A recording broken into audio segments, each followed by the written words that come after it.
ఢిల్లీలో ప్రధాని మోదీని ఏపీ మంత్రి నారా లోకేష్ మర్యాదపూర్వకంగా కలిశారు. యోగాంధ్ర నిర్వహణపై రూపొందించిన కాఫీ టేబుల్ బుక్ ను ప్రధానికి లోకేష్ బహూకరించారు. ఏపీలో పెట్టుబడుల ఆకర్షణకు సహకారం అందించాలని కోరారు.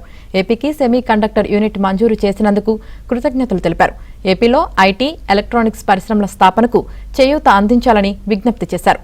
విద్యా ప్రమాణాల పెరుగుదలకు రాష్ట్ర విద్యారంగంలో అనేక సంస్కరణలు అమలు చేస్తున్నామని, ఉన్నత విద్యలో మెరుగైన ఫలితాలు సాధించేందుకు సహకారం, మార్గదర్శనం కావాలన్నారు.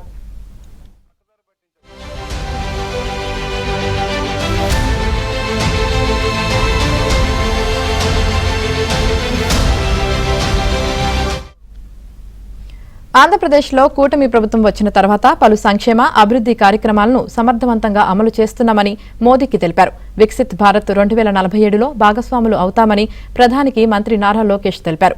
జీఎస్టీ సంస్కరణల ద్వారా దేశంలో కోట్లాది పేద, మధ్యతరగతి ప్రజలకు ఉపశమనం కలిగించిన మోదీకి కృతజ్ఞతలు తెలిపారు.